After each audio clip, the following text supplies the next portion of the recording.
Oke, baik semuanya. Bismillahirrahmanirrahim. Assalamualaikum warahmatullahi wabarakatuh. Waalaikumsalam warahmatullahi wabarakatuh. Oke, selamat malam buat semuanya. Salam sejahtera buat kita semuanya. Semoga di kesempatan pada malam hari ini kita diberikan dalam kondisi sehat selalu, tidak ada kekurangan dan tidak ada kendala untuk kita mengikuti yang namanya tutorial webs atau tuton web untuk yang pertama di dalam mata kuliah pemrograman berbasis desktop.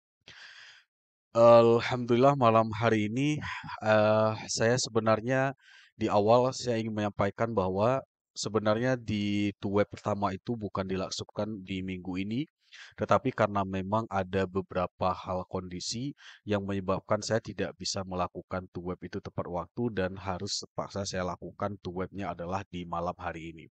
Yang pertama, terima kasih kepada seluruh peserta yang telah berhadir di sini yang telah bergabung juga ke grup WhatsApp dan juga telah menerima pesan dari saya untuk meluangkan waktu pada malam hari ini untuk mengikuti tutorial web atau webinar untuk mata kuliah pemrograman berbasis desktop. Ada 9 orang yang telah berhadir. Terima kasih sebelumnya. Untuk awal, mungkin saya ingin berkenalan dulu ya, karena memang secara langsung mungkin ini kita baru kenal. Kalau sebelum ini kan kita kenalnya lewat silaturahminya lewat LMS ya, belum bertemu secara langsung. Oke, nah mungkin untuk perkenalan awal, saya sudah memperkenalkan diri saya. Mungkin bisa dilihat di video ya yang ada di setiap aktivitas dari aktivitas satu sampai dengan aktivitas yang keenam atau sampai aktivitas yang ketujuh. Nama saya Ridwan SSTMT. Saya adalah seorang tenaga pengajar atau dosen tetap di Fakultas Sains dan Teknologi di UIN Araniri, Banda Aceh. Jadi saya beralamat di Banda Aceh, di kampus UIN Araniri, Banda Aceh. Nah, itu sekilas, saya adalah seorang dosen yang bidang keahliannya atau bidang keilmuan di dalam bidang dunia teknologi informasi. Jadi S1 saya dari pertama, saya di bidang jurusan teknik informatika, sampai S2 juga saya di konsentrasinya adalah di teknologi informasi. Sekilas itu hal perkenalan secara langsung siapa saya sebenarnya, dan alhamdulillah di kesempatan di semester ini, saya masih dipercayakan oleh Universitas Terbuka untuk mengampu mata kuliah. Sebenarnya ada dua. Yang pertama mata kuliah ini pemrograman berbasis desktop. Yang kedua adalah mata kuliah algoritma dan pemrograman. Salam kenal untuk semuanya. Jadi di sini mungkin ada yang kayaknya kita perlu ini dulu ya, perlu perkenalan dulu ya. Walaupun misalkan hanya Ahmad Kafid Junaidi yang mengaktifkan kameranya, lainnya mungkin saya memaklumi, saya tidak mewajibkan isanya untuk mengaktifkan kamera, tapi kalau memang bisa diaktifkan kamera ya dipersilahkan saja. Mungkin saya coba menyapa satu persatu terlebih dahulu ya. Kira-kira isanya saya ini berbicara nanti dengan siapa, kemudian dari mana, dan mungkin ada hal-hal yang memang bisa kita diskusikan, itu boleh ya. Oke, saya yang pertama saya sapa dulu. Halo Ahmad Kafid, bisa didengar suara saya?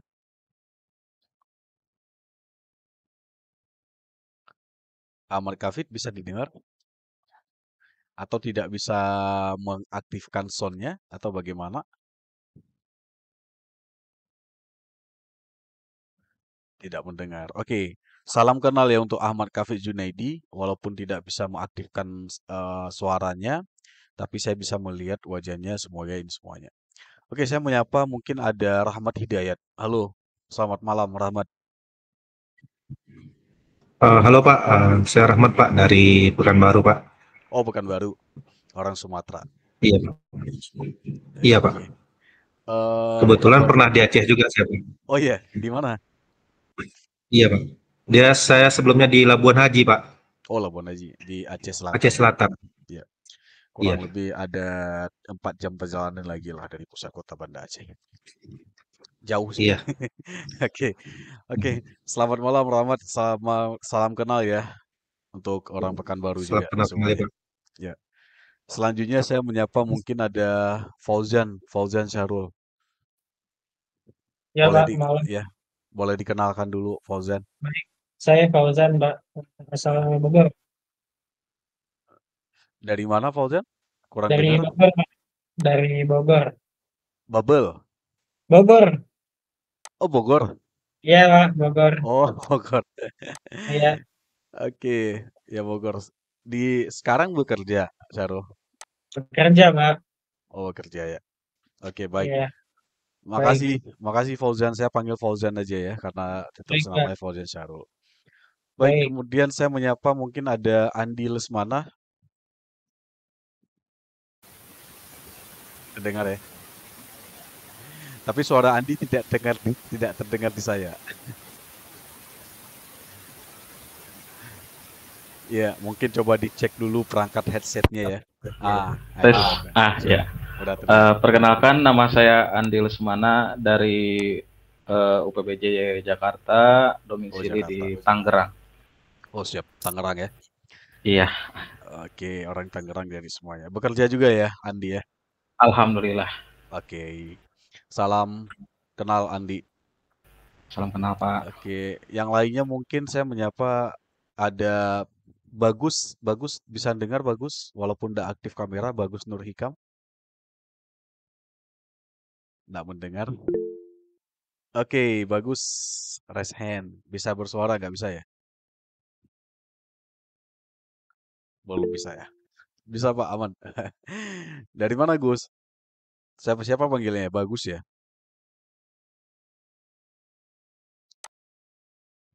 Oke, nggak ada suara ya. Oke, kalau nggak bersuara suara nggak apa-apa. Jadi saya hanya menyapa ini saja mungkin untuk perkenalan awal ya. Karena mungkin seperti saya katakan di awal tadi, selama ini kan kita berinteraksinya silaturahminya kan via LMS ya. Jadi hanya, oh masih shift kerja ya, bagus. Oke, nggak apa-apa, bagus. Silakan, selamat bekerja. Mudah-mudahan bisa ini ya, walaupun masih kerja tapi bisa mengikuti yang tuton ini. Oke, good. Oke, saya nggak lanjut lagi. Yang lainnya mungkin karena sudah yang hadir ada 11 orang ya. Jadi boleh ya kan nanti kalau misalkan mau disapa, misalnya kita berkenal boleh langsung di chat ya. Misalnya kita sama-sama perkenalkan diri dulu kira-kira dari mana atau misalkan posisinya di mana gitu. Maksudnya domisilinya di mana supaya kita saling kenal walaupun kita sudah ada punya grup baik di LMS ataupun di dalam grup WhatsApp itu sendiri. Oke, baik semuanya. Ini adalah pertemuan kita pertama ya dalam tutorial web ya atau to web ya dalam mata kuliah pemrograman berbasis desktop. Nah, kali ini juga ini kesempatan kedua saya untuk mengampu mata kuliah ini yang berkaitan dengan pemrograman berbasis desktop. Yang kalau kita lihat di dalam LMS itu sudah masuk di aktivitas yang ketujuh. Tentunya ada di setiap aktivitas itu ada hal yang memang sudah diberikan dalam bentuk materi ataupun istilahnya bahan-bahan yang harus kalian pelajari dalam memahami pemrograman berbasis desktop ini. Nah, kalau kita buka itu di aktivitas keenam itu sudah sampai kepada apa itu pemrograman berorientasi objek, pengenalan Java, kemudian pengenalan dasar daripada Java, operator, kemudian ada percabangan, kemudian ada juga tentang data array, termasuk juga yang di aktivitas keenam adalah tentang pengulangan ya, pengulangan dan di aktivitas 7 adalah yang minggu ini berkaitan dengan apa itu UML. Baik, malam ini di web yang pertama ini mungkin kesempatan kita adalah saya akan coba merangkum semua dari apa yang ada di dalam materi dari aktivitas 1 sampai dengan aktivitas keenam. Jadi itu saya akan coba rangkum, kemudian nanti coba kita berdiskusi, mungkin dari kalian ada yang mau disampaikan, baik itu berkaitan dengan materi ataupun berkaitan dengan tugas yang harus kalian kerjakan, ada kendala atau mungkin belum dipahami, itu boleh ditanyakan di malam hari ini. Baik, sebelum saya memulai topik pembahasan apa yang akan coba kita bahas pada malam hari ini. Kira-kira yang sampai kepada minggu ketujuh ini, dalam minggu ketujuh pada kesempatan malam hari ini, ada yang mau dipertanyakan nggak dari kalian mungkin, Pak, saya kurang paham di tugas ini. Saya Pak kurang paham di masalah atau ada hal yang mau disampaikan karena kita bertemu secara langsung. Mungkin kalau dulu via grup WhatsApp tidak apa namanya tidak efisien atau via LMS tidak efisien. Malam ini ada hal yang mau disampaikan, silahkan. Jadi kita ini kan aja ya, ibaratnya langsung ini aja, artinya walaupun saya pengajar, tapi kita ini kan saja, ibaratnya kalau ada hal yang mau disampaikan, tanyakan saja. Jadi saya nggak ada masalah, nggak ada problem. Mau ditanyakan apa, kemudian prosesnya nanti misalnya pembuatan tugas, kayak mana ini Pak, kayak gimana, silakan. Ada yang mau ditanyakan dulu nggak sebelum saya masuk ke dalam apa hal yang mau saya bahas pada malam hari ini? Silakan ya. Izin Bo- Pak bo- Ridwan, boleh, boleh. Ahmad Kafid, silakan. selamat malam Pak sebelumnya. Yuk, selamat malam juga. Pak, kebetulan saya kemarin itu untuk tugas karil itu dengan pembimbing Ibu Meme, Ibu Memi. itu saya kan deadline-nya hari Senin jam 3 ya Pak ya. Saya udah nyoba dari hari Minggu tuh, mungkin saya yang kurang paham, tapi saya coba diskusi dengan kawan, kebetulan sama juga nggak bisa paham untuk mengupload tugas itu atau masuk menyelesaikan tugas itu. Jadi saya mohon petunjuk dari Bapak, apa yang harus saya lakukan gitu Pak, karena saya kemarin gagal untuk menyelesaikan tugas pertama itu karil. Tugas pertama ya. Iya Pak, Oke. tugas 1 ya. Ini saya coba buka LMS, tapi agak sedikit lambat ya. Mungkin karena memang ada yang banyak yang akses. Jadi ini. Jadi sebenarnya kalau tugas tidak dikirimkan di dalam LMS, kalau melewati deadline, itu kan tidak bisa dikirimkan lagi. Itu yang pertama ya. Ya, karena juga yang men-set itu kami sebagai tuton ini tidak bisa men-set untuk perpanjangan waktu. Jadi kami tugasnya itu yang pertama adalah hanya untuk bisa menilai apa tugas yang telah dikerjakan. Itu poin satu ya yang perlu saya sampaikan ya. Jadi kalau dengan saya mungkin kan nanti kan ada tugas kedua dan tugas berikutnya ya. Kalau gini aja Ahmad Kafid, karena kita punya grup WhatsApp. Iya. Kalau misalkan nanti Ahmad sudah menyelesaikan tugasnya, misalkan udah siap nih tugasnya, boleh dikirimkan via Messenger, via WhatsApp ke saya saja, secara pribadi tapi ya, jangan di grup.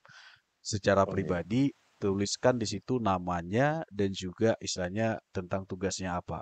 Walaupun nanti secara LMS mungkin saya tidak bisa, karena kan kalau tidak dikirimkan tugas kan saya nggak bisa nilai gitu, nggak bisa kasih nilai. Tapi mungkin nanti saya coba lihat hasil jawabannya, mungkin pertimbangan saya nanti saya coba kaitkan dengan tugas-tugas yang lainnya. Gitu. Maksudnya kalau misalkan ada tugas 2, tugas 3, tugas 1 kelewatan nih. Mungkin bobot nilainya saya coba gabungkan di tugas yang berikutnya. Ya, Gitu, artinya kalau Ahmad. dalam aplikasi itu nggak bisa diotak-atik lagi gitu ya Iya, Pak ya. itu maksudnya. Nah, Karena posisi saya sebagai tutor itu tidak bisa apa namanya, merubah mengupdate, itu iya, ketentuan itu ya. iya, mengupdate perpanjangan itu nggak bisa. Jadi gitu. Iya. Oke, Ya gitu, Ahmad. alhamdulillah Pak ya, dengan Bapak kan Bapak ada inisiatif untuk buat grup ini ya, akhirnya maksudnya nantinya jadi kita misalkan ada ketidakpahaman bisa untuk mencari informasi sebelum deadline, atau kalau ada kendala tuh jadi lebih banyak manfaatnya lah Pak ya, grup ini ya Pak Ya, ya. boleh. Nah, saya kemarin coba untuk menghubungi pembimbingnya itu, saya juga kebingungan Pak dari web itu ya. Hmm, LMS itu tadi Pak ya. Itu Iya, coba mau ngirim pesan atau apa tuh, jadi nggak bisa. sulit ya. Kebetulan iya, nggak ada diskusi juga kosong, mau Oh masuk ke iya, situ juga nggak ada itu. Jadi saya memang benar-benar bukan tidak berusaha Pak gitu Pak, iya. bukan lalai itu, tapi memang benar-benar saya gagal paham untuk bisa menyelesaikan tugas itu gitu. Oke, itu makanya saya bilang itu saya pahami ya. Makanya Saya pengalaman dulu ketika di semester lalu, artinya ada beberapa semester lalu, agak sulit memang komunikasi langsung via LMS. Makanya saya inisiatif buat grup WhatsApp saja. Jadi dengan grup WhatsApp mungkin langsung ya dapat informasinya. Makanya Lebih tapi cepat ya. iya, tapi kalau saya sarankan lagi mungkin bagi semua ya, bagi semua yang ini berbicara tugas itu kalau bisa jangan apa namanya, jangan melewati deadline. Jangan melewati deadline itu saja. Jadi ibaratnya kalau sudah melewati deadline itu tidak bisa dikirimkan lagi dan saya tidak bisa memberikan nilai. Prinsip saya seperti ini, prinsip saya itu. Saya sebenarnya ngajar itu udah lama saya ngajar dari 2015 itu saya udah jadi dosen gitu kan. Jadi sebenarnya saya itu pertimbangannya, saya lebih menghargai itu seseorang yang memang mau berusaha untuk berbuat daripada tidak berbuat sama sekali. Jadi ibaratnya ya kita paham ya, jadi mahasiswa itu kan dari proses belajar semuanya. Ya, saya juga judul dari mahasiswa ya proses belajar. Nggak mungkin apa yang kita perbuat itu udah betul semuanya. Nggak mungkin. Kadang ada yang salah juga udah pasti. Tapi ketika kita mau berusaha untuk membuatnya, untuk mencari penyelesaiannya, itu lebih saya hargai gitu. Daripada memang tidak ada sama sekali. Mungkin kata-kata itu bisa ditangkap ya, dipahami ya, apa dari maksud saya. Oke, gitu, Ahmad. Nanti Baik, Pak. seperti saya arahkan saja. Oke, yang lainnya mungkin ada unek-unek yang mau disampaikan berkaitan dengan hal tugas atau materi ataupun yang lainnya boleh. Tapi ya kalau hal teknis LMS itu bukan kapasitas saya untuk menjawab. Mungkin lebih kepada bahan materi ini ya, bahan materi ajar itu boleh.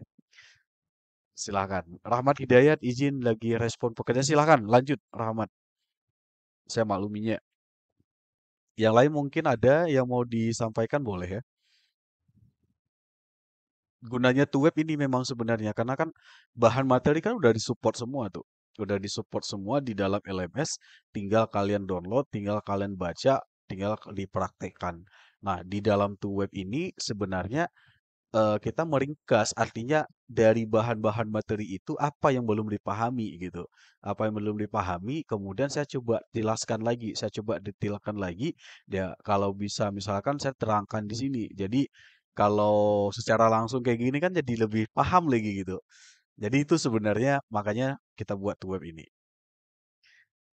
Oke, ada lagi yang mau dipertanyakan boleh ya? Nggak apa-apa, mau di kolom chatting juga bisa. Jadi relax saja. Kita ibaratnya ini kita udah saling kenal juga tadi semuanya. Anggap aja kita sambil duduk malam hari ini sambil apa namanya berbincang, berdiskusi atau misalnya nanti ada sesuatu yang baru mungkin saya mau terangkan, mungkin ada yang belum kalian pahami, ada hal yang dapat apa namanya kita temukan yang hal-hal yang baru juga. Ada lagi? Tidak ada ya? Tidak ada. Oke, kalau tidak ada izin saya akan coba men-share screen ya. Men-share screen untuk yang apa namanya? Mungkin saya coba merangkum dari bahan materi yang ada di dalam tuh web untuk memperjelas kembali dari bahan materi dari aktivitas 1 sampai dengan aktivitas ke-6. Saya sudah sampaikan di awal tadi, materi dari aktivitas 1 sampai aktivitas ke-6 itu masih berkaitan dengan hal-hal dasar tentang apa itu pemrograman Java. Jadi bagaimana misalkan kita mengetik coding Java, bagaimana selalu kita mengenal dari bahasa Java, dan lain hal-hal yang dasar sekali di dalam kita mengenali pemrograman Java. Oke, saya coba masuk ke share screen ya. Tolong nanti disampaikan ketika share screen saya nggak nampak di semuanya, itu mohon ini kan, mohon disampaikan. Oke, saya sekarang sedang membuka halaman Google Drive. Apakah harus nampak halaman Google Drive-nya?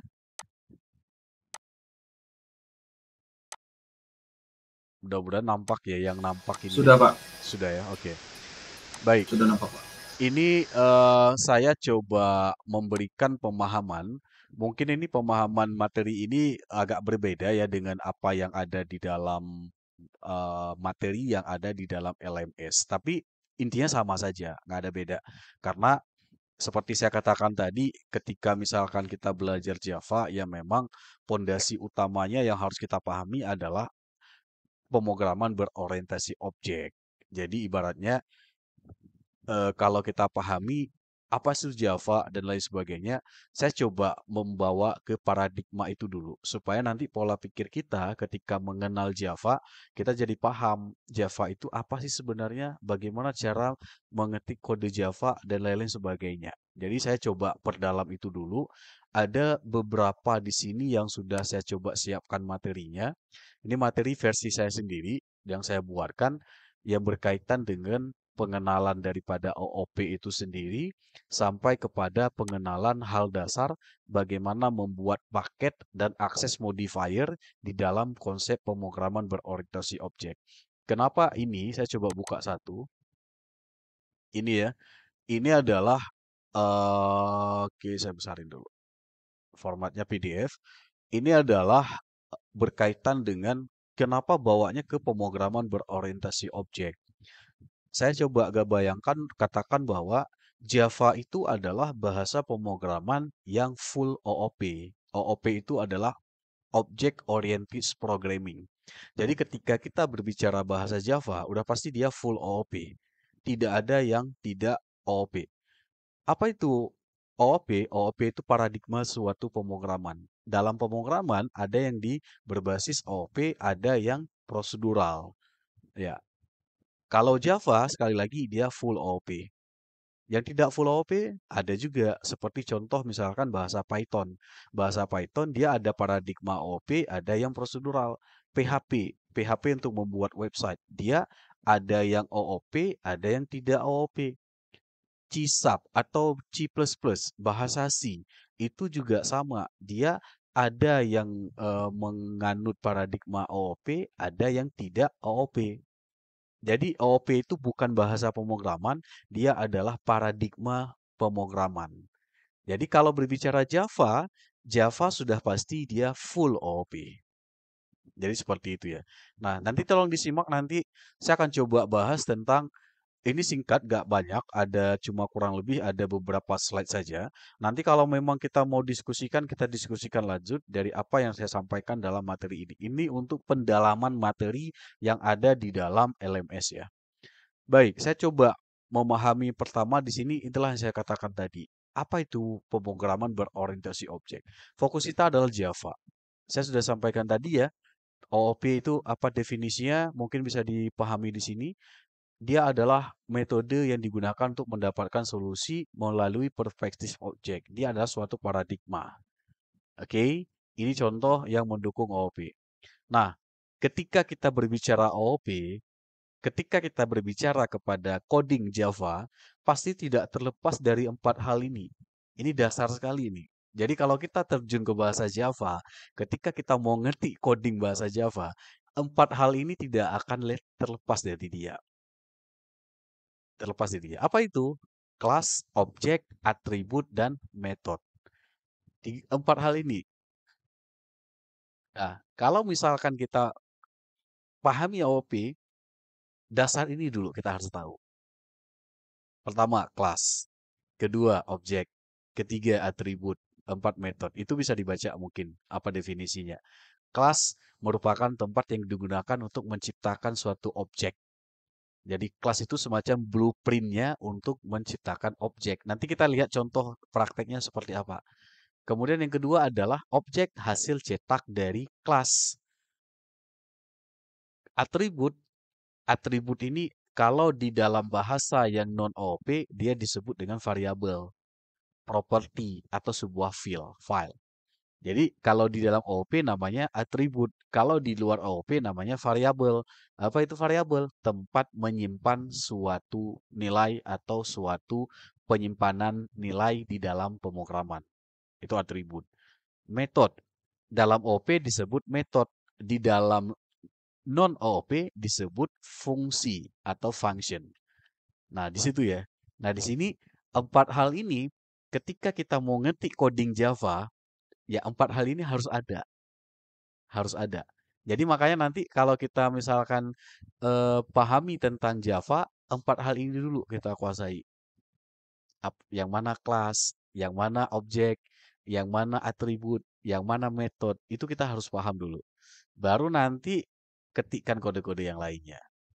Oke, pemahaman untuk Object Oriented Programming. Apa sih sebenarnya OOP itu? Kalau saya sudah katakan tadi, OOP adalah paradigma pemrograman. Nah, di sini kalau misalkan dia semuanya berbasis kepada objek. Contoh di sini. Ini kan yang nampaknya kan kucing. Kucing ya, di sini kucing. Kucing itu objek. Kucing itu objek. Jadi nantinya si objek ini dia nanti punya data. Datanya apa? Ya disebut dengan atribut atau properti. Atributnya apa? Kucing ini warnanya merah. Kucing punya kaki, 4 kaki. Nah, kucing bulunya warnanya apa? Nah, semuanya data yang melekat pada objek tersebut itu disebut dengan properti atau atribut dari suatu objek. Itu pemahamannya. Kemudian, si kucing atau si objek ini tentu dia punya perilaku atau sifat. Sifatnya apa? Kalau kucing udah pasti dia ada perilaku. Dia misalkan suka mengeong atau bisa berjalan atau bisa berlari. Itu perilaku dari sebuah objek. Ketika kita bawa dalam konsep OOP, perilaku dari sebuah objek itu adalah disebut metode. Jadi objeknya adalah kucing. Si kucing punya karakternya, misalkan dia punya data, atribut, dan dia punya yang namanya sifat dari objek tersebut atau disebut dengan metode. Gampangnya, kalau kita lihat perbedaannya adalah objek dengan kelas. Kalau kelas merupakan blueprint dari sebuah objek. Jadi nanti dalam kode ini dia berarti ada kesekumpulan definisi yang menjelaskan tentang atribut dan metodenya. Gampangnya kita lihat seperti ini. Ini tuh menjelaskan di mana posisi antara objek dan kelas. Kalau tadi dikatakan adalah objek merupakan blueprint, di sini ya dikatakan kelas merupakan blueprint dari objek, secara gampangnya kita lakukan seperti ini. Ada kelas kucing, kemudian ada objeknya. Ada kucing 1, ada kucing 2, dan seterusnya. Jadi ada satu kelas nanti bisa ada objek 1, ada objek 2, ada objek ketiga, dan seterusnya. Jadi ini pemahaman paradigma pemrograman. Nanti kita coba terangkan di dalam source code pemrograman. Field, atribut, atau properti. Seperti saya jelasin tadi, sebuah objek tentu punya data. Warnanya, jumlah kaki, jenis ekor, makanan favoritnya apa. Itu adalah atribut yang dimiliki oleh suatu objek. Next, ini contohnya. Kalau kita bawa ke dalam bahasa pemrograman. Jadi ketika tadi kita berbicara secara konsep dari pemahaman daripada OOP, ada kelas, ada objek, ada atribut, ada metode. Seperti contoh tadi, seekor kucing, dia punya berapa jumlah kaki dan lain sebagainya, itu atribut. Dan dia punya metode namanya itu adalah behavior atau sifatnya. Kalau kita bawa ke dalam bahasa pemrograman, dia jadinya seperti ini. Kelas, berarti kita membuat sebuah kelas. Kelasnya di sini namanya kucing. Ketika misalkan kita mau memberikan apa warna dari kucing tersebut, berarti kita membuat yang namanya atribut. Ini warna, jumlah kaki, jenis ekor, makanan favorit, itu disebut dengan field atau atribut atau properti dari objek tersebut. Nah, ketika misalkan ini ada warna sama dengan merah, jumlah kaki sama 4, berarti nilai daripada atribut tersebut atau value nilainya. Jadi ini pemahamannya. Kalau kita sudah bawa ke dalam bahasa pemrograman. Nah, ini behavior atau istilahnya sifat dari sebuah objek. Ya seperti kucing tadi, dia bisa bersuara, bisa berlari, dan bisa berburu. Itu adalah sifat dari suatu objek. Kalau kita bawa ke dalam bahasa pemrograman, sifat dari sebuah objek itu disebut dengan metode. Metode ya buatnya seperti ini. Kelas kucing dia punya metode. Apa metodenya? Public function dia bersuara. Public function berburu. Berarti berburu dan bersuara ini merupakan sifat dari si objek. Apa objeknya? Adalah kucing. Jadi nanti ketika misalkan kita membuat sebuah function atau sebuah metode di dalam satu objek, tentu berkaitan dengan objek tersebut. Itu contohnya ya. Nah, ini mungkin nanti saya jelaskan lagi di dalam satu contoh pertama ya tentang apa itu yang dimaksud dengan kelas, objek, metode, dan atribut di dalam bahasa pemrograman. Ini dasar sekali. Nah, ini contohnya. Ini contohnya. Ini. Nah, sekarang ketika kita sudah pemahaman dasar tentang OOP sudah kita pahami mungkin ya, ini ada contoh. Ini selanjutnya, ketika misalkan nanti dasar tahap OOP sudah kita paham, baru nanti kita masuk ke dalam hal lanjutannya, yaitu 4 pilar daripada OOP. Ada pewarisan, yang namanya inheritance, ada ini ya, ada polimorfisme, kemudian ada yang lainnya. Tapi ini next lagi nanti yang akan kita coba bahas. Sekarang saya coba buktikan yang dimaksud dari teori ini. Dari teori tentang OOP. Apa itu kelas, apa itu objek, apa itu atribut, dan bagaimana membuat metode di dalam OOP. Saya akan coba jelaskan itu semuanya dalam satu contoh sederhana berikut dengan menggunakan bahasa pemrograman. Oke, kalian sudah membuat tugas, ya kan? Ada yang kirim tugas, ada yang belum. Selama ini buat tugasnya, ngodingnya pakai apa? ID-nya pakai apa? Pakai apa? Apakah pakai Eclipse, pakai IntelliJ, pakai NetBeans, atau pakai Visual Studio Code? Kalian ngoding, kalian ketik kode Java selama ini. Ada yang mau sampaikan? Pakai apa selama ini?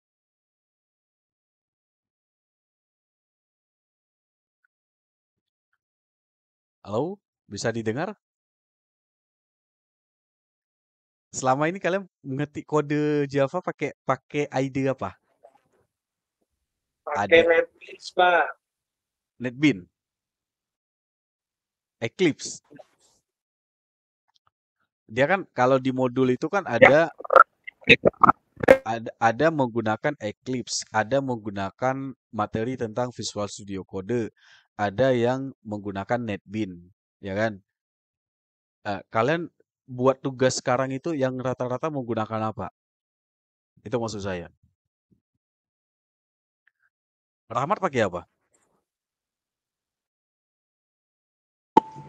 NetBeans Pak, tapi di aplikasi itu Pak, di apa? Di Visual Code tapi ditambah NetBeans lagi Pak di dalamnya Pak. Oh, ditambah NetBeans ya. Ada Masih iya, ada extensionnya ya. iya. Iya betul Pak. Oke. Fauzan pakai apa? Saya belum ngerjain tugas satu, tapi niatnya pakai NetBeans sih, Pak. Pakai NetBeans ya. Oke. Ya. Pertanyaan saya, dari yang hadir malam ini, ada yang belum bisa menginstal Java enggak? Ada nggak yang belum bisa menginstal Java atau menjalankan program Java? Itu maksud saya. Ada enggak yang belum bisa melakukan pengkodean atau mengetikkan kode Java? Ibaratnya menginstal kebutuhan software untuk menjalankan kode Java. Ada enggak? Kalau ada biar saya bantu, bisa saya jelasin gimana alurnya. Rekomendasinya pakai apa? Biasanya sih kalau paling mudah itu pakai NetBeans. Kalau paling mudah. Kalau misalkan pakai NetBeans itu mungkin bagi pemula saya saranin. Tetapi sebenarnya tanpa menginstal aplikasi, tersedia juga tool-tool yang secara online itu bisa menjalankan script Java-nya. Jadi tidak perlu kita harus install aplikasinya, tapi kita bisa menggunakan editor yang secara online ya. Itu banyak tuh. Banyak ya. Saya contohkan misalkan kayak gini. Saya contohkan kayak gini. Misalkan saya ketikkan aja kata kuncinya adalah IDE Java Online kayak gini. Nah, di sini kan ada banyak tuh yang bisa diketikkan bahasa Java. Ada online Java, ada banyak tuh lah.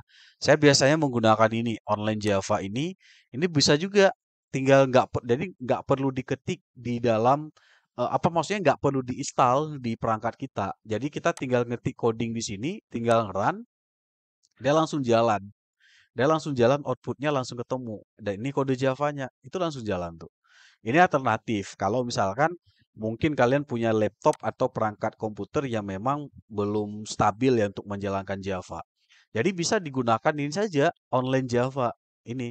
Ini sama saja, sama seperti kita buat file baru, kemudian hapus. Ini bisa sama aja. Jadi kita bisa ngetik di sini juga apa misalkan integer A kayak gitu. Sama aja. Ketika misalkan kita tunjukkan seperti ini, kita run, nanti dia langsung muncul di bawah di sini hasilnya. Jadi ini alternatif kalau misalkan eh, apa namanya mengetik Java tidak menginstal IDE di perangkat langsung. Atau kalau mau lebih mudah lagi pakai ini saja, ini saya list saja. Pakai ini juga boleh, online one compiler yang ini. Ini juga Java. Ini juga Java.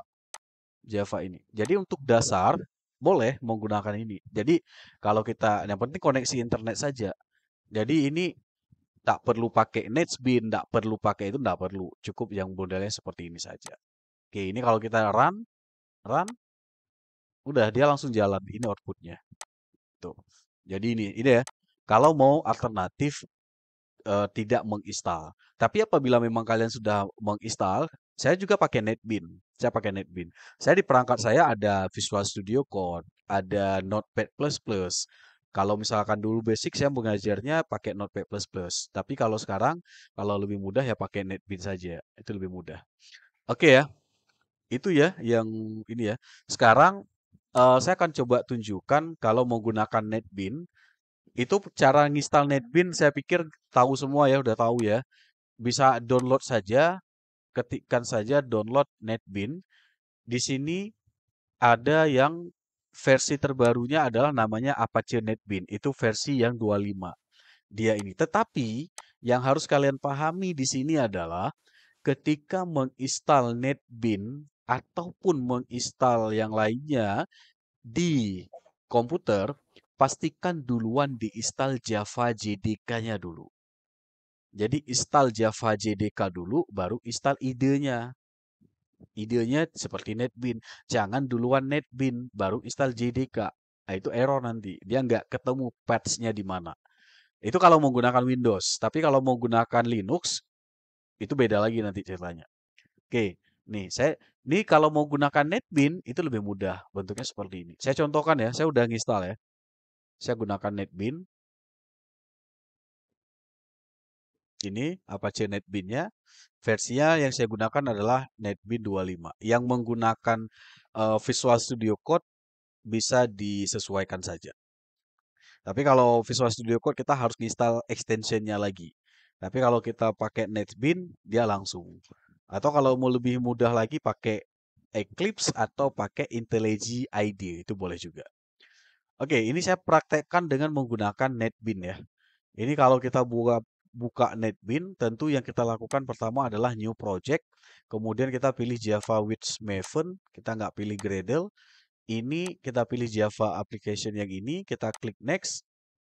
Kemudian ini kebetulan saya baru membuka, jadi dia akan melakukan konfigurasi terlebih dahulu. Kalau kita menginstal NetBeans yang bentuk seperti ini, kita nggak perlu set environment variable. Jadi di dalam modul materi kan ada dijelaskan tuh bagaimana set environment variabelnya. Sekarang pertanyaan saya, tahu nggak kegunaan set environment variable itu buat apa? Ada bisa jawab nggak? Set environment variable. Kalau kita buka di sini dia. Environment variable yang ini. Di sini. Environment variable.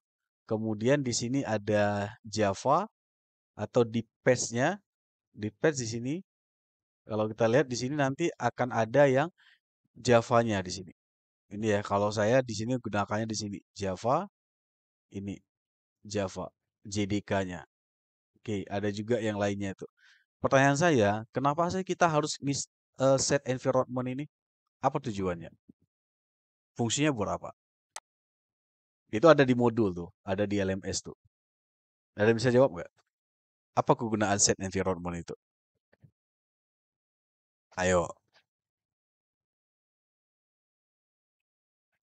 ayo dijawab. Ada yang mau jawab? Kita diskusi ya, kita diskusi ya. Kita diskusi nih. Nggak ada yang bisa jawab ya. Kegunaan set environment itu, kita itu untuk mengenalkan ke komputer bahwa ini kodenya Java. Jadi kan kalau kita pakai Linux, biasanya kan pakai ini ya, pakai command from. Ini kalau kita mengcompile Java pakai command from yang bentuknya command line seperti ini, kita kan menggunakan Java itu ya, Java apalah perintahnya kayak gitu kan. Kalau kita tidak mengenalkan atau men-set environment variabelnya, patch-nya tidak kita kenalkan di komputer, dia tidak akan dikenali. Seperti ini misalkan, dia akan muncul kayak gini. Akan nanti keterangannya akan banyak error seperti ini. Tapi kalau kita ketikkan dengan kata kunci sudah set environment variabelnya, dia akan dikenali bahwa itu adalah Java.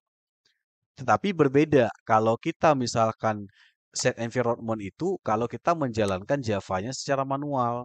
Tetapi kalau misalkan kita menginstal NetBeans-nya langsung, nggak perlu set environment juga nggak apa-apa. Dia langsung dikenali. Itulah kelebihan IDE dengan editor. Oke, saya next.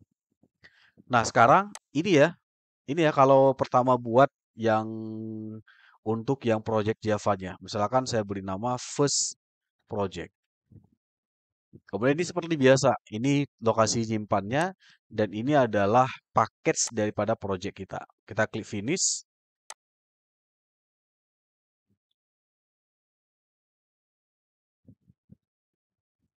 Dan ini adalah sintak dasar Java-nya ya seperti ini. Ya seperti ini sintak Java-nya. Jadi kalau misalnya kita lihat di sini, public static void main ini fungsinya buat apa? Ini adalah untuk menjalankan yang metode utamanya atau main method.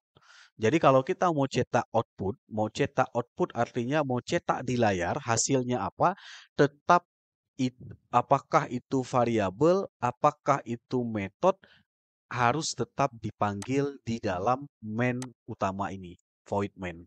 Kalau dia tidak dipanggil ke sana, maka dia tidak bisa dicetak sebagai output. Ya. Nah, di sini kenapa ada ini public static void main karena dia dikenal sebagai main atau fungsi utama. Nah, simpel saja. Misalkan kalau di dalam satu kelas ada yang metode main ini, kalau misalkan kita ketikkan misalkan di atas, ini misalkan integer a.2, ini juga kalau kita letak di sini di atas ketika kita mau mengisikan nilai ini, kita harus mengisikannya di sini. Dia tidak dianggap sebagai variabel atau atribut di dalam metodenya. Berbeda kalau kita letak di sini. Di sini. Integer A sama dengan misalkan di sini A sama dengan 20. Misalkan seperti ini. Baru kita bisa mencetaknya. Nilai A sama dengan kita tinggal panggil A. Oke, ketika kita jalankan, kita run, baru dia dicetak.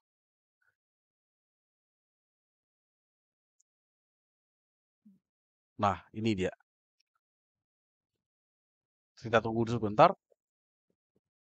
Ini, nilai A sama dengan 20. Kalau kita tidak meletakkan di main di sini, misalkan kita letak di sini, dia akan dikenali sebagai error. Padahal saya cuma pindahin saja. Kenapa? Karena dia kalau harus ada di dalam satu fungsi atau metode. Itu Java ya, Java dasar. Mohon Oke, Andi Lesmana kenapa? enggak Pak, tadi nggak keluar sih share screen-nya. Oh gitu. Mungkin jaringan saya yang lag Pak. Mohon maaf. Oke. Iya. Ya, lanjut ya. Nah, ini Java ya. Jadi setiap kalau misalkan di dalam satu kelas, kalau di dalam kelas tersebut ada main void main, itu berarti sebagai metode atau fungsi utama dari sebuah kelas. Kalau mau cetak sebagai output, dia harus dipanggil di void main tersebut. Baik, saya sekarang bicara kepada konsep OOP, itu sintak dasar Java. Sekarang saya bicara kepada konsep OOP di dalam Java. Misalkan yang contoh tadi, ini saya hapus aja. Misalkan saya contohkan tadi, di dalam Java kan ada namanya kelas, atribut, metode, dan satu lagi objek. Apa sih pemahamannya? Misalkan contoh kayak gini, yang kelas kucing tadi. Misalkan di sini kita buat kelas first project di sini, source paket di sini, kita buat kelas di sini misalkan adalah new class, Java class. Kita beri nama misalkan adalah kucing. Misalkan kucing. Kucing. Nah, oke kita finish. Nah, ini berarti kita sudah buat kelas kucing. Kelas. Secara teori tadi disebutkan adalah kalau di sini dikatakan kelas itu adalah di sini dikatakan ya merupakan blueprint dari ini dan objek dia merupakan benda yang diwujudkan berdasarkan kelas. Kalau kita balik ke sini ada kelas kucing ketika kita mau membuat objek untuk satu kelas kalau di Java itu kan disebut dengan menggunakan keyword new. Keyword new. Misalkan kayak gini. Misalkan kayak gini. Kucing dia punya yang namanya string nama atau jangan nama. String misalkan adalah jumlah kaki. Kalau jumlah kaki dia huruf berarti dia integer. Integer jumlah kaki. String warna bulu. Ini. Ini ketika misalkan ini adalah atribut yang melekat pada objek tersebut. Ini contoh simpel saja. Jumlah kaki dan warna bulu. Dua saja. Ini disebut dengan atribut atau properti yang mengikat pada si objek tersebut. Berbicara yang lain, misalkan saya nggak bicara kucing, misalkan mobil. Mobil juga sama, dia punya merek. Mereknya apa? Kemudian harganya berapa? Merek, harga, jumlah ban, warna warna mobil itu semuanya adalah atribut. Sedangkan mobil itu adalah kelas. Terus objeknya yang mana? Baru nanti kita bilang di sini. Nanti kalau ada objeknya, misalkan kayak gini. Ini saya buat dulu, method. Biar paham. Method. Method adalah sifat. Sifat dari objek. Ketika misalkan kucing, dia punya sifat apa tadi? Kalau kita lihat di sini, lihat di dalam teori, di sini disebutkan adalah sifat dari kucing dia bersuara dan berburu. Kalau kita buat ke coding, dia jadinya kayak gini. Public void bersuara. Ini ketika kita buat kayak gini, berarti kita udah buat metode. Metode yang ada di dalam kelas kucing. Artinya, dari kelas ini berarti dia punya sifat bersuara. Public sini buat apa? Public ini boleh diketik, boleh enggak. Apa itu? Dia itu access modifier. Access modifier ada 4. Public, private, protected, dan satu lagi default. Itu apa fungsinya? Ada di materi itu, di kalau nggak salah di aktivitas ke-6 atau di aktivitas ke-6 atau aktivitas ke-4 lah kayak gitu. Itu namanya access modifier. Boleh kita berikan private. Boleh kita berikan protected. Protected kayak gini. Protected kayak gini. Bisa protected. Atau kalau mau pakai public juga bisa. Itu access modifier. Kalau tidak default, berarti seperti ini. Nah, apa fungsinya ini? Kalau misalkan seperti pertanyaan tadi, apa bedanya public, private, protected, dan default? Udah baca nggak materi tersebut? Access modifier. Itu penting loh. Itu penting. Jadi, kalau misalkan dia nanti bisa di sini juga. Public integer jumlah kaki. Atau di sini kita set dia sebagai private string warna bulu. Dia berlaku kepada atribut dan kepada metode. Nah, itu harus kalian pahami. Access modifier.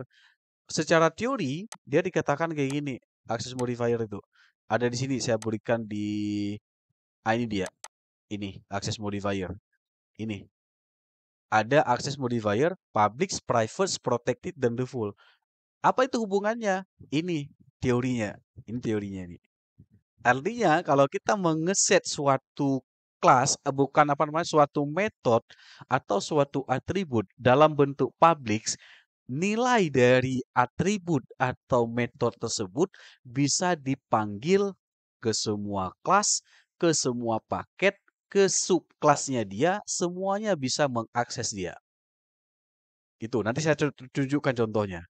Kalau protected, dia hanya bisa di kelas dia, semua kelas bisa memanggil dia, ke semua paket bisa, ke subkelas juga bisa. Ini ada. Kalau N berarti tidak. Berbeda dengan privat. Kalau privat ini, dia hanya bisa diakses di kelas dia sendiri, tidak bisa di luar paket dia sendiri, di luar subkelas dia sendiri, atau di luar kelas dia tidak bisa. Hanya bisa private ini di kelas dia sendiri. Itu dia. Bagaimana pemahaman ini hubungannya untuk yang akses modifier ini? Ini ada keterangannya ini. Public berarti public class, nama kelas kayak gini. Nah, sekarang saya contohkan. Coba lihat, saya demokan. Ini saya demokan nih, biar nggak bingung. Misalkan, ini. Saya set di sini jumlah kaki, ini adalah saya set sebagai public. Private, saya set sebagai warna bulu. Secara teori tadi, kalau private, dia hanya bisa diakses di kelas dia sendiri. Di kelas di luar dia, tidak bisa diakses. Bagaimana prakteknya? Coba perhatikan. Misal, kelas kucing. Kelas kucing. Ketika ini saya mau ngisi data, misalkan adalah jumlah kaki dan warna bulu, saya akses ke kelas first project di sini. Di sini. Misalkan sini saya hapus. Saya dibuat dia sebagai objek baru. Bagaimana cara buat objek baru? Caranya kayak gini. Kucing. Ini. Kucing. Ini saya panggil kelas. Saya panggil kelasnya. Ini ya, kalau mengakses dia secara teori ada di sini ya. Ada teori yang membuat kelas ya. Ini ya. Di sini. Di sini. Ada di sini keterangannya. Ada di dalam ini. Kalau di dalam apa namanya? Di dalam materi LMS ada di gambaran di sini. Apa namanya? Di aktivitas keberapa ya? Aktivitas ketiga kalau tidak salah. Aktivitas ketiga. Jadi di sini kalau misalkan kita mau pakai jadikan objek, kata kuncinya kayak gini. Dia menggunakan new. Mobil kayak gini. Jadi kalau di sini kita pakainya kayak gini. Kucing misalkan adalah kucing 1. Itu nama objek sama dengan new kucing. Ini seperti ini. Ini kalau kita buat, ini artinya apa? Kita sudah membuat satu objek baru. Satu objek baru dari kelas kucing. Dari kelas kucing ini. Ada namanya kucing 1. Kucing 1 ini apa? Ini objek. Membuat objek ini pakai apa? Pakai kata keyword new. Ketika kita ketikkan new, berarti itu artinya kita membuat satu objek baru. Nah, ini dia. Sekarang, ketika kita sudah memanggil seperti ini, kita sudah buat satu buah objek baru bernama kucing 1. Kalau kita mau ngambil data yang ada di kelas kucing ini, kita sudah bisa ngambil. Caranya gimana? Misalkan saya ngambil ini, atribut jumlah kaki. Saya tinggal panggil di sini. Kucing 1, titik, ada tuh jumlah kaki. Tinggal saya ngisi, sama dengan 4. Yang jumlah kaki ini dari mana? Dari kelas kucing. Kenapa saya bisa ngambil data dari dia? Karena saya sudah jadikan objek. Ini, jadikan objek. Kenapa jumlah kaki ini bisa diambil di kelas lain? Karena jumlah kaki saya set sebagai public. Secara teori, public itu bisa diakses oleh semua kelas. Berbeda kalau saya set private. Coba saya ubah. Jumlah kaki saya set sebagai private. Private yang ini, seperti ini. Ketika saya set sebagai private, saya Ctrl S, di sini akan error. Akan muncul error di samping. Kenapa? Karena secara teori semua atribut atau metode yang diset sebagai private, dia hanya bisa diakses di kelas dia sendiri. Tidak bisa diakses di luar daripada kelas dia sendiri. Ini pembuktiannya. Ketika misalkan kita ngambil atribut jumlah kaki, waktu kita panggil di luar dari kelas dia, dia akan terjadi error. Itu error. Jumlah kaki hash private. Dia tidak bisa diakses di kelas lain. Karena dia private. Itu ya, pemahaman dasar Java-nya. Kalau kita akses di kelas dia sendiri, bisa. Contoh, JML kaki sama dengan 4. Itu bisa. Kenapa ndak error? Karena kita panggil jumlah kaki ini, dia ada di kelas dia sendiri, bukan di luar kelas dia. Sehingga kalau dia set sebagai private, dia bisa kita panggil hanya di kelas dia sendiri. Nggak bisa di luar kelas dia. Ini teori-teori basic mengenal pemahaman Java. Nanti kalian akan temukan ketika buat suatu studi kasus. Apakah studi kasus tentang array, tentang percabangan, tentang perulangan, itu kalian akan menemukan yang teori-teori saya sampaikan ini. Nah, berbeda kalau misalkan ini metode. Metode juga sama. Metode ketika saya set sebagai public di sini, public void bersuara. Metode ini berarti kalau saya set sebagai public, dia bisa diakses ke semua kelas. Gampangnya seperti ini. Kalau saya set di sini, saya tinggal panggil di sini. Ini saya matikan komentar. Kucing 1 titik itu bersuara. Titik koma. Bersuara ini apa? Metode yang ada di kelas kucing. Ini. Kenapa bisa dipanggil? Karena saya set sebagai public. Karena saya sebagai public. Coba diubah menjadi protected. Private. Private seperti ini. Maka ketika saya save, di sini akan error. Karena dia tidak bisa diakses di luar kelas dia. Hanya di kelas dia sendiri. Nah, ini pemahaman yang harus kalian pahami untuk mengenal yang namanya ini tadi. Yang pemahaman akses modifier ini. Inilah tabel ini ya yang harus kalian pahami. Public protected, no modifier, private. Artinya kalau diset sebagai public, dia bisa diakses ke semua tempat. Kalau dia diset sebagai private, hanya bisa di kelas dia sendiri, tidak bisa di luar dari kelas dia sendiri. Oke, ini dasar ya, dasar dari Java. Ini saya bilang sekali lagi, ini dasar sekali. Dasar sekali tentang Java. Ini dasar. Ini akan sekali lagi saya ulangi, ini kalian akan temukan ketika kalian membuat studi-studi kasus nantinya. Baik dalam studi kasus yang besar dengan menggunakan Java, kalian akan temukan ini. Kenapa ini public? Kenapa ini private? Nah, itu dia. Nah, itu access modifier. Itu access modifier. Ini ada contohnya. Kalau di dalam LMS ada juga materi tersebut. Nah, ini pembuktiannya. Oke, ini yang sudah saya contohkan.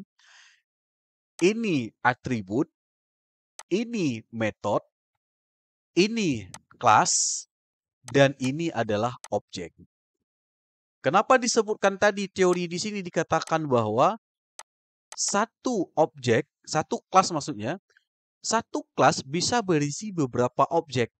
Ini ada objek kucing 1, ada objek kucing 2. Implementasinya seperti ini kalau di Java. Ketika kita menggunakan Java, pemahaman tersebut, ini dia pemahamannya. Di dalam ini sudah kita buat objek pertama. Bisa kita buat objek kedua. Kucing, panggil kelasnya, kucing 2 sama dengan new kucing. Ini. Seperti ini. Udah jadi. Berarti teori yang ini, satu buah kelas bisa dibuat beberapa objek, dan ini prakteknya di Java. Prakteknya di Java. Ada objek 1, kucing 1, ada objek 2, kucing 2. Dan nilainya bisa berbeda-beda. Kenapa bisa berbeda-beda? Contoh, misalkan warna bulu. Kucing 1 warnanya hitam. Kucing 2 warnanya putih. Walaupun disimpan dalam satu atribut yang sama, tidak masalah. Karena kita sudah buat objek. Biasanya kan satu atribut kan bisa disimpan satu buah nilai. Kalau kita buat objek, coba perhatikan. Kucing 1. Warna ini ya, saya panggil ini, saya set dulu ini sebagai public dulu biar bisa diakses. Public, oke.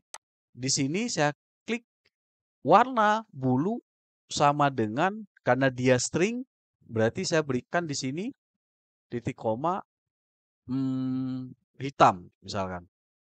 Ini kucing 1.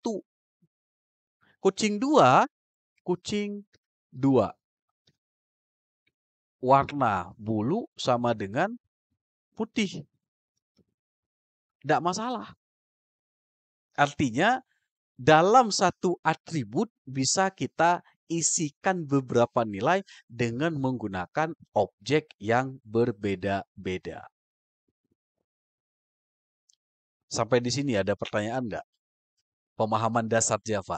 Saya biasanya ngajarnya, terus terang kalau pola saya ngajarnya suka yang basic-basic ini dulu. Artinya kalau basic sudah kita pahami, tentunya nanti secara teori kita udah paham apa itu class, apa itu access modifier, apa itu objek, kenapa disebut publics, kenapa disebut protected. Bagaimana misalkan menciptakan objek. Ketika teori itu sudah kita pahami, kita akan mudah mengetik coding. Ada satu permasalahan, kita langsung akan bisa mengetik codingnya dengan mudah. Karena kita udah tahu teori-teorinya. Seperti itu. Sampai di sini dulu. Ada pertanyaan? Silahkan. Saya kasih kesempatan.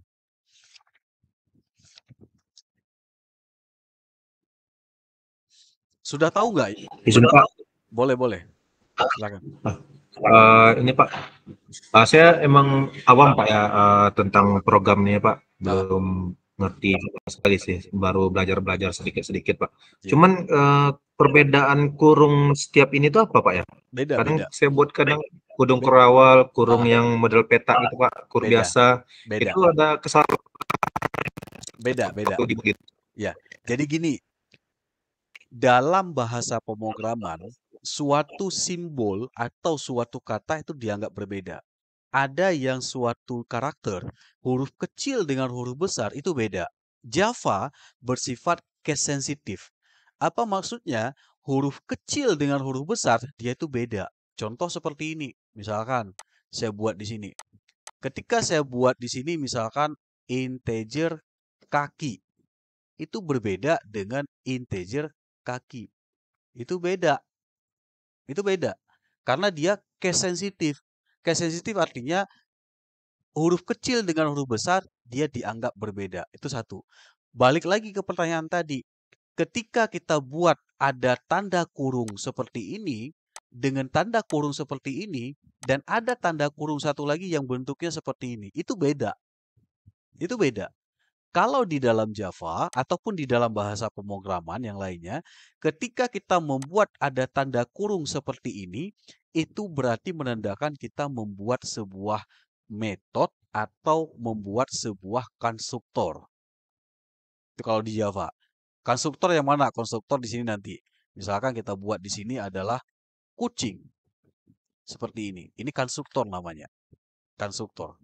Yang namanya sama seperti nama kelas. Itu konstruktor namanya. Nah, ketika kita berikan di sini tanda kurung seperti ini,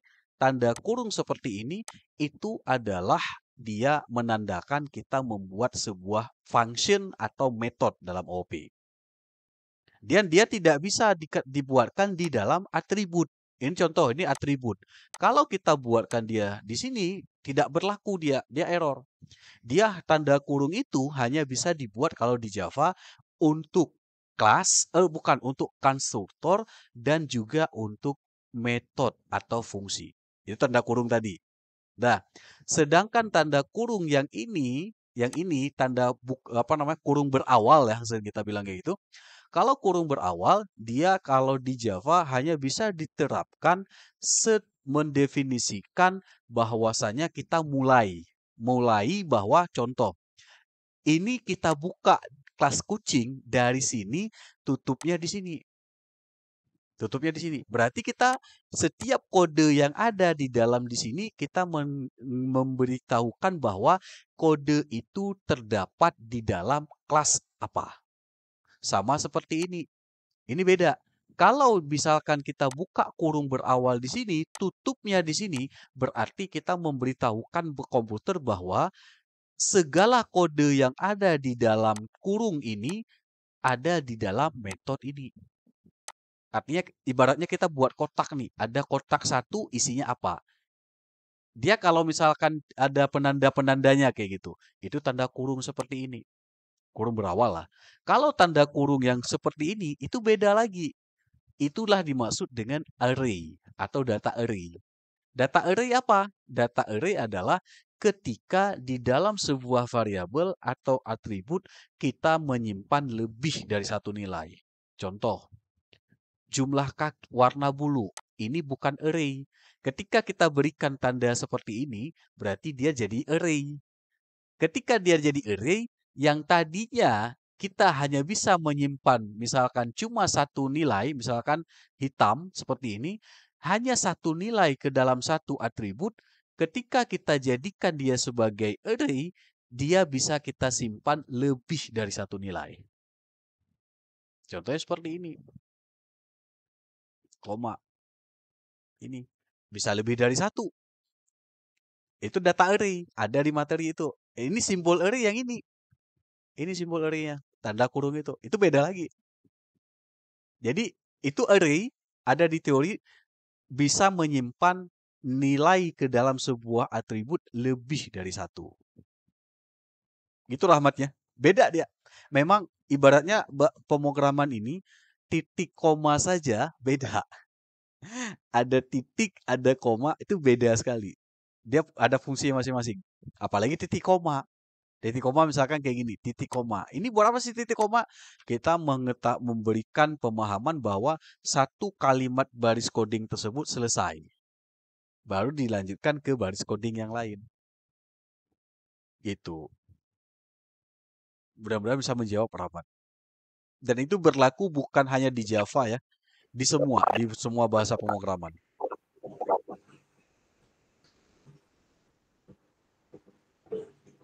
Baik. Ada lagi yang mau ditanyakan, didiskusikan? Silahkan, saya beri kesempatan. Boleh, silahkan mau ditanyakan apa.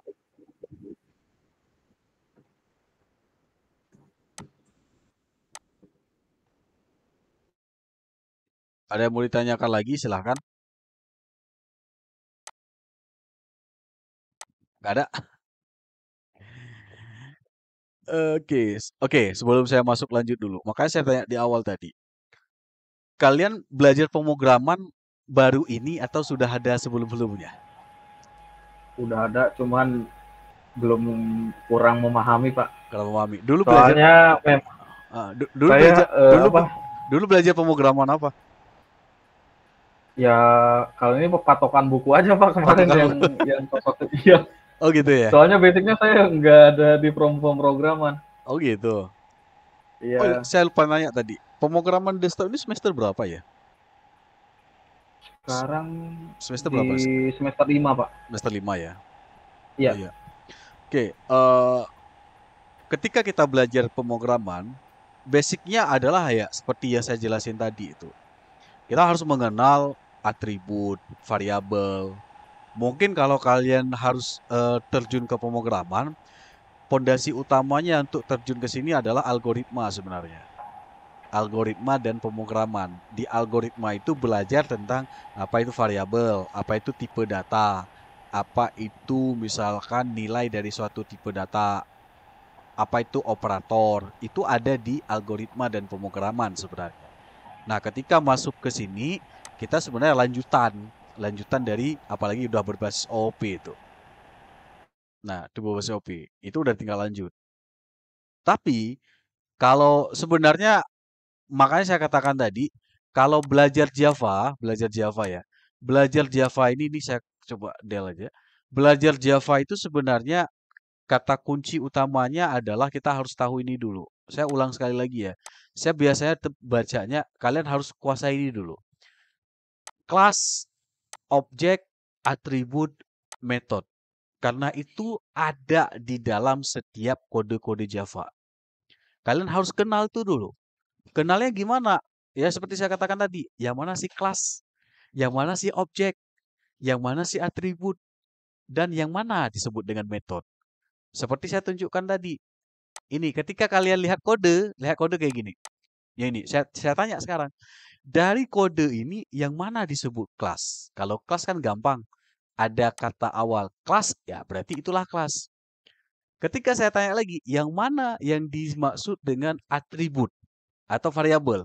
Ini yang diawali dengan kata integer, itu tipe data.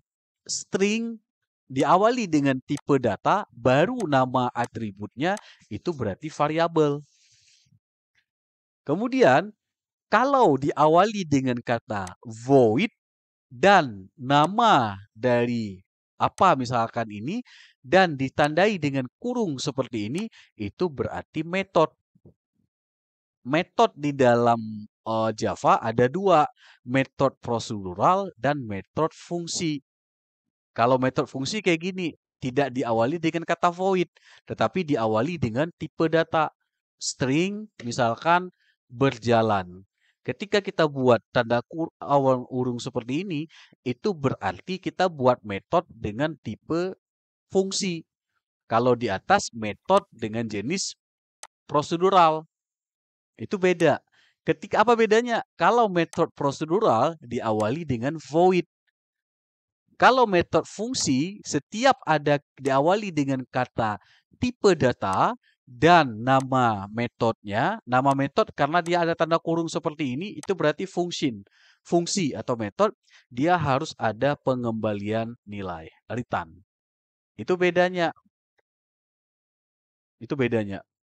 Return ya terserah apa mau dilanjutkan lagi nanti, misalkan integer A kayak gini. Misalkan kayak gini. Ini parameter misalkan. Integer A kayak gini. Integer A kayak gini. Ini nanti return A, misalkan kayak gitu. Itu beda lagi nanti. Dan di dalam sini disebut dengan parameter. Itu beda lagi. Tapi sekali lagi, konsep Java kalian pahami ini dulu. Kelas, objek, atribut, metode. Ini contohnya. Ini metode. Ini metode. Ini atribut. Ini atribut. Ini konstruktor. Ini kelas. Ini objek. Yang mana ditandai objek? Karena ada kata new. Setiap ada keyword new, berarti dia dibuat objek. Itu ya. Jadi basic sekali itu memang. Basic sekali ketika kita belajar Java itu basic sekali. Sangat basic sekali. Hal ini yang perlu harus kalian pahami. Gitu Andi. Oke, mungkin kita lebih banyak diskusi kayaknya nih. Karena mungkin basic-basic kalian tidak, ya basic kalian mungkin belum paham ya tentang pemrograman ya. Mungkin kalau saya terus terang, karena saya dari S1 semester kuliah pertama udah teknik informatika, otomatis ya memang ini yang saya pelajari dari dulu seperti itu. Oke, ada yang mau ditanyakan lagi nggak diskusi? Ini saya nggak kasih contoh lagi nih, biar kayak pusing kan nanti kalian. Ada yang mau ditanyakan lagi nggak? Silakan nih, diskusi siapa? Ayo. Kalau di buku kan udah lengkap nih. Saya kebetulan kan punya buku yang dikirim sama UT ini, pemrograman berbasis desktop. Di situ kan udah lengkap tuh, udah lengkap daripada contoh-contoh source code yang bisa dipahami di situ. Udah ada di situ semuanya. Mohon maaf Pak, di chat ada kayaknya di Mas Ahmad, dia ada di chat ya. Oh, ada nanya Pak. Oh, ada nanya. Izin bertanya, tujuan kondisi saat untuk memakai public dan private di saat apa? Kenapa tidak memakai public semua agar bisa dipakai semua kelas? Oh, ini beda. Jadi ibaratnya kayak gini, pertanyaannya bagus. Kapan kita menggunakan public, kapan kita menggunakan private? Ya kan? Ini berhubungan dengan keamanan sebenarnya, dengan kita privasi data yang akan kita berikan kepada yang lainnya. Contoh misalkan adalah ketika kita punya satu data yang memang data tersebut itu tidak boleh bersifat hanya kita yang bisa tahu data tersebut. Hanya kita yang tahu. Ketika data tersebut hanya kita yang tahu, berarti kita tidak men-share atau membagikan supaya dia bisa diakses oleh semua Apakah kelas, apakah package ataupun yang lainnya. Hanya kita yang tahu.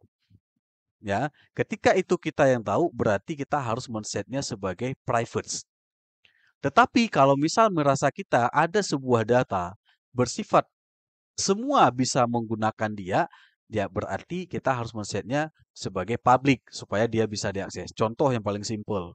Ketika kita buat proses login. Login ada username, ada password. Ada username, ada password. Jadi ketika misalkan kita hanya username dan password, password itu hanya ada di kelas apa misalkan. Yang password itu hanya kita yang tahu, yang orang lain tidak tahu. Berarti kalau hanya kita yang tahu bahwa itu passwordnya apa, berarti kita men-setnya sebagai private. Nggak boleh orang lain bisa akses dari password tersebut. Misalkan ada satu variabel, di situ tersimpan password. Yang hanya bisa tahu itu ya kita. Berarti ketika orang lain tidak bisa mengakses itu, setlah sebagai private. Jangan set sebagai public. Itu ya jawaban contoh ya dari siapa namanya Pak Ahmad Wan ya. Pak Ahmad Wan ya. Tujuan kondisi itu. Dan itu sering memang dipakai. Artinya public, private itu sering digunakan. Apa namanya? Apakah di dalam sebuah atribut atau sebuah metode. Mungkin itu jawaban dari yang kolom chat. Sama-sama Pak Ahmad. Jadi saya balik lagi, penggunaan akses modifier itu siapa yang menentukan? Ya kita. Kebutuhannya apa kita gitu. Boleh kita menggunakan, tidak ada kewajiban misalkan sebuah atribut harus di-set sebagai public. Tidak ada. Kita mau set public boleh, mau set private boleh, mau set protected juga boleh. Nggak ada masalah. Itu tergantung kebutuhan dari project yang kita buat. Oke ya, gitu ya. Singkat. Makasih Pak Ahmad sudah bertanya. Oke, yang lainnya kalau ada bertanya boleh kalau chat. Kayaknya kita lebih banyak diskusi nih kayaknya nih. Daripada saya kasih contoh, kayaknya lebih banyak diskusi saja. Ada lagi mau didiskusikan ya? Atau secara umum juga boleh ya, bukan berkaitan dengan misalkan bukan berkaitan dengan Java atau bahasa pemrograman yang lain. Boleh, silakan kalau ada yang mau ditanyakan. Andi kayaknya mau nanya. Berarti kalau saya kan seringnya menganalogikan ke sesuatu hal yang saya alami, sering temui ya Pak. Nah, kebetulan saya kan sysadmin dan networking juga. Nah, kalau seperti public, tadi terusan private dan lainnya berarti seperti macam hak akses yang bisa dikontrol, ini bisa diakses atau tidak. Iya. Hanya untuk di beberapa seperti misalkan user misalkan root itu bisa mengakses semuanya. Tapi untuk misalkan user admin itu hanya bisa mengakses tanpa misalkan mengeksekusi, hanya bisa menulis saja misalkan, contoh seperti itu kali ya Pak. Betul. Sama seperti kita di dalam Google Sheet ya. Misalkan Google Sheet itu kan ada ya, atau di Google Drive ya. Itu kan sering ya, ketika kita mau membagikan suatu dokumen itu kan ada yang bersifat publik. Kalau kita share linknya kan semua bisa lihat. Ada yang memang kita ngesetnya sebagai private. Private artinya hanya kita yang tahu. Orang lain kan nggak bisa ngambil data itu. Itu kan private. Nah, ada juga yang hanya bersifat hanya untuk kelompok-kelompok apa gitu yang bisa aksesnya. Di luar dari kelompok itu atau grup nggak bisa. Sama sebenarnya. Kalau di Google Sheet atau di Google Drive, package, kalau di Java namanya package, kalau di dalam Google Drive atau Google Sheet itu namanya adalah grup. Ada grup, kita buat grup dulu, nanti kita sharing, kirim data ke dia. Hanya di grup itu yang dapat, grup yang lain nggak dapat. Tergantung dari grup yang kita kirim. Pemahamannya hampir sama. Analoginya antara akses modifier yang kita ngomongin tadi di Java, analoginya seperti yang itulah yang Andi katakan tadi dan juga yang saya sebutkan tadi di Google Drive atau di Google Sheet. Gitu, Andi. Ya, terima kasih Pak. Oke. Dan ini sekali lagi Akses modifier ini digunakan ketika kita membangun sebuah project Java. Mungkin kalau projectnya hanya sederhana, mungkin nggak banyak digunakan. Tetapi ketika kita membangun suatu program yang besar, contoh suatu aplikasi yang sudah jadi, yang akan dipakai, itu sering sekali digunakan. Itu sering sekali digunakan, akses modifier ini. Ya, boleh saya katakan, misalkan dalam suatu aplikasi berbasis desktop. Misalkan kalian sering membuka di kantor atau di tempat kerja ada aplikasi yang terinstal di komputer, kemudian misalkan input data karyawan, input data PNS, atau input data gaji yang aplikasinya diinstal ke dalam perangkat. Itulah pemrograman desktop. Jadi sebenarnya ketika bertanya, apa beda pemrograman desktop dengan pemrograman web? Dia beda. Yang dimaksud dengan desktop itu aplikasi berbasis desktop adalah aplikasi yang diinstal ke dalam perangkat. Itu desktop. Kalau aplikasi berbasis web tidak diinstal ke dalam perangkat, tetapi diakses melalui menggunakan browser. Itu aplikasi web. Kalau desktop tetap diinstal ke dalam perangkat. Jadi, kenapa belajar Java? Karena Java ini ketika kita mau nanti buat project Java, kita harus menginstal dulu ke dalam perangkat kita, baru bisa jalankan. Itu ya bedanya ya, yang dimaksud desktop atau non-desktop. Oke, ada diskusi lagi. Saya welcome aja ini. Diskusi atau berkaitan dengan materi-materi ajar ya, materi ajar tentang perulangan, percabangan, kemudian ada juga misalkan data array. Itu apa sih yang belum kalian pahami? Boleh diskusikan saja. Ahmad, mungkin saya perlu lagi buka modul. Hanya ajar ya. Iya, memang iya. Artinya dari modul bukan beda sebenarnya, tetapi yang saya jelaskan malam ini mungkin saya tadi awal kan saya sudah sampaikan bahwa saya mungkin akan memberikan materi yang berbeda dengan apa yang kalian baca-baca di modul. Walaupun inti materinya sama, nggak ada beda. Misalkan kayak saya bilang tadi, akses modifier, method, class, itu ada di materi aktivitas 1, pengenalan pemrograman berorientasi objek. Karena itu merupakan basic utama dari Java. Ketika kalian mau belajar Java, itu dulu harus dikuasai. Itu dulu harus dipahami. Baru bisa beranjak ke percabangan, perulangan. Percabangan itulah if else, switch, case. Itu percabangan. Perulangan, ada for, ada while. Kapan kita menggunakan for? Kapan kita menggunakan while? Kalau misalnya basic yang tadi saya sebutkan 4 dasar itu tidak paham, akan sulit nanti ketika membuat project Java. Karena Java adalah pemrograman yang full OOP atau pemrograman berorientasi kepada objek. Itu Pak Ahmad Kafid. Jadi ya kalau mau dibaca dari yang ada di modul sama aja sih sebenarnya. Oke. Ada diskusi lagi silakan.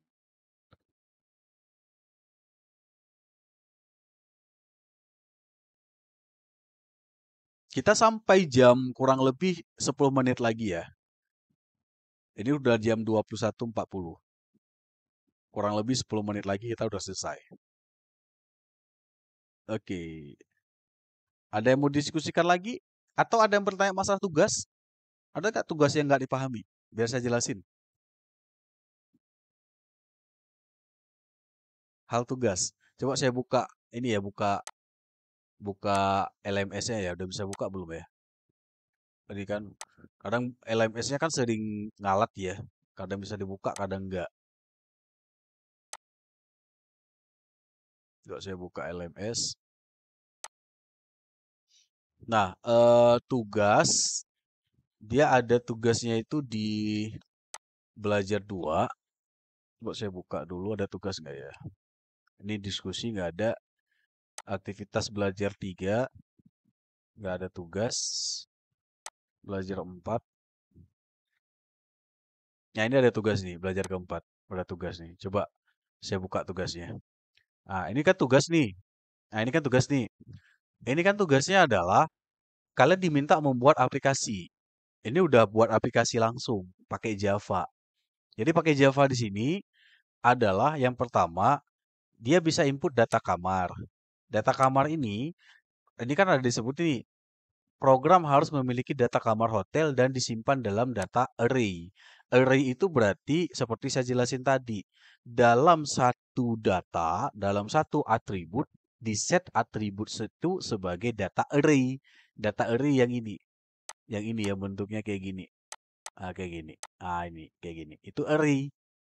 Itu array. Pertama itu buatnya dulu.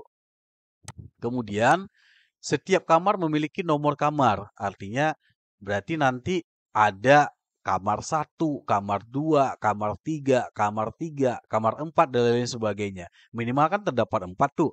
Berarti sama seperti tadi. Buat kelas kamar, nanti kelas kamar itu dijadikan objek. Ada objek 1, objek 2, objek 3. Setiap objek nilainya berbeda-beda. Seperti kucing tadi. Ada kucing 1 warnanya merah, ada kucing 2 warnanya putih. Ini juga sama. Memiliki setiap kamar kan punya nomor kamar, tipe kamar, harga, dan statusnya. Berarti kan beda-beda. Jadikan aja sebagai objek. Dah, misalkan kayak gini. Nah, nanti ini kan kalau ini kan ada keterangannya nih. Ada keterangannya ini, atribut, kemudian metode. Metode itulah tadi yang saya jelasin tadi. Nih. Nah, yang baru ngirim tugas ini satu orang ini. Satu orang baru ngirim nih, submit. Yang lainnya belum ngirim nih. Waktunya 2 hari lagi tuh. Waktunya 2 hari lagi tuh. Itu 2 hari lagi itu. Adalah 17 jam berarti 2 hari setengah lah. Ini, tolong dibuat ya ini ya. Ini ketika kalian mau belajar Ya, Pak. ini, ketika mau belajar ini, terus terang pahami dulu yang ini tadi. Class, object, method, array, dan string ini. Dan ada if else ya. If else artinya kapan kita menggunakan if else? If else artinya ketika ada beberapa pernyataan hanya diambil satu saja. Itu pakai if else. Ya, contoh simple. Ada 5 nilai. Nilai A, nilai B, nilai C, nilai D, nilai E. Pastinya setiap mahasiswa hanya dapat 1 nilai. Tidak mungkin dapat 5 nilai. Jadi ketika ada hal kasus demikian, pakai if else. Gitu. Dah. Ada yang tanya nggak masalah tugas 2 nih? Atau belum kalian baca? Belum dibaca mungkin. Karena yang ngirimnya cuma baru 1 orang nih. Baru 1 orang nih yang ngirimnya. Yang lainnya kayak belum ngirim nih. Nih, ini ya tugas 2 ya. Ini tolong dikerjain ya. Deadline-nya itu sampai tanggal 12. Berarti ada waktu 3 hari lagi lah. Izin Pak, tugas 1 bukan Pak? Oh iya, tugas 1. Sorry, tugas 1. Sorry, tugas 1. Iya, tugas 1. Tugas 1 yang baru ngirim cuma 1 orang nih. Oke, nanti kalau bingung boleh ya, boleh ditanyakan di grup WhatsApp boleh. Nanti saya jelasin apa yang ini. Tapi kadang saya balas langsung di grup WhatsApp atau kalau ada saya kerjaan di sini saya nggak balas langsung gitu. Ini ya. Oke. Tugas 1. Ada lagi tugas kedua lagi dan sebagainya itu nanti. Yang lainnya karena kita ini mata kuliah praktek, jadi lebih banyaknya adalah di tugas sebenarnya. Di tugas. Kalau yang aktivitas belajar 5 ini nggak ada tugas. Di 6 oh nggak ada tugas. Di 7 nggak ada tugas juga. Berarti baru ada tugas 1 ya sampai hari ini ya. Tolong dikerjain ya. Yang tugas 1 ya. Dibuat sebisa mungkin. Saya ulangi, tolong dibuat sebisa mungkin. Jangan tidak dibuat. Itu aja. Kalau tidak dibuat, saya tidak bisa memberikan nilai. Tidak bisa memberikan nilai. Tapi ketika ada kalian buat, tetap akan saya berikan nilai. Oke, itu ya. Cukup. Udah ngantuk. Ramad kayaknya udah ngantuk. Belum. masih ini. Belum ya. Mas, Pak. Iya. biasanya bias bi- ya biasanya memang kalau kita belajar coding itu enaknya malam-malam memang sambil ngopi, sambil bergadang gitu kan. Biasanya anak-anak teknik kayak gitu memang. Dia suka ngoding itu tengah-tengah malam kayak gitu kan. Jadi gitu. Jadi eh saya mungkin ini sebagai dasar awal ya, awal pertemuan kita dalam tutorial web. Jadi ibaratnya anggap aja ini sebagai perkenalan kita. Jadi saya udah coba jelasin tadi konsep dasar bagaimana memulai Java. Materinya nanti kalian bisa praktekkan. Jadi cara belajar pemrograman ini kalau tidak sering dipraktek, kalian nggak akan bisa. Selesaikanlah dulu dengan kasus-kasus kecil aja. Simpelnya misalkan bagaimana membuat program untuk menambahkan 1 ditambah 1 langsung keluar 2. Simpel aja sekali itu. Coba buat itu dulu. Gimana caranya menambahkan matematika, pengurangan, perkalian, pembagian, dan perkalian. Itu gimana caranya buat tuh? Buat itu aja dulu. Kalau itu sudah dapat, baru naik ke kasus latihan ke berikutnya. If else. If else misalkan mencari nilai mahasiswa atau nilai siswa. Ada seorang siswa mendapat nilai, kan bisa kalian buat pakai Excel. Excel bisa, tapi kalian coba ke dalam coding. Dari Excel yang sudah kalian temukan, coba sekarang pakai coding untuk menyelesaikannya. Misalkan suatu siswa nilainya lebih dari 95. Berapa nilai yang dia dapat? Apakah A, B, C, atau D, atau E? Selesaikan kasus-kasus seperti itu dulu. Ketika itu kalian sudah terbiasa menyelesaikan kasus-kasus sederhana dasar itu, kalian nanti akan mudah lanjut ke tahap berikutnya. Tapi jangan pusing, karena belajar pemrograman ini selalu yang akan menjadi traumanya itu apa? Error. Itu yang jadi traumanya. Karena coding ini titik satu aja nggak ada akan jadi error. Titik koma saja hilang satu akan error. Buka kurung ada kita buka nggak ada tutup akan error. Jadi diingat itu. Buka kurung nggak ada tutup error. Tanda kutip 2 ada buka nggak ada tutup error. Ada tutup nggak ada buka error juga. Nah, itu jadi hal-hal kayak gitu yang perlu kita pahami dulu dalam belajar coding. Jadi jangan pusing nanti. Oh, Mak, pas udah dapat error, udah nggak mau buka lagi, nggak mau selesaikan lagi. Jangan. Nah, saya dulu juga seperti kalian ketika jadi mahasiswa, pernah itu kadang 1 minggu nggak ketemu errornya. Rupanya errornya cuma satu, titik komanya nggak ada. Tapi nemunya 1 minggu. Tapi itu asiknya. Asiknya di situ. Asiknya artinya 1 minggu cuma gara-gara titik satu aja nggak ada, akhirnya ketemu. Pas ketemu senangnya luar biasa. Lanjut lagi ngetik coding lagi. Lanjut lagi ngetik coding lagi. Intinya belajar coding itu memang harus banyak sabar. Tetapi ketika kita menemukan kesabaran itu ada jalan keluarnya, disitulah rasa senang kita luar biasa ketemunya. Coba praktekkan kalau nggak percaya. Coba praktekkan. Nah, itu ya artinya coding itu juga buat kita jadi fokus sebenarnya. Fokusnya di mana? Ya titik-titik koma, buka kurung, huruf kecil, huruf besar, itu akan menjadi perhatian yang selalu kita lihat.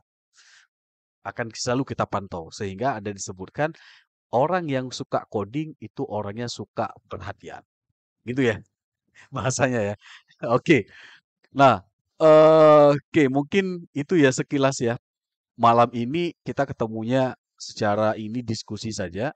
Nanti di web kedua atau pertemuan kedua dalam tutorial e-web ini, saya mungkin akan mencontohkan dalam beberapa studi kasus. Kalau ini kan masih awal ya. Nanti di pertemuan kedua, saya akan tunjukkan ini studi kasusnya dan ini penyelesaiannya menggunakan Java. Jadi nanti akan buat satu soal, dan ini cara menyelesaikannya bagaimana? Nanti saya tunjukkan gitu. Jadi itu pertemuan kedua nanti mungkin langsung ke prakteknya. Kalau kalian nanti ada buka laptop, buka komputer, silahkan saja.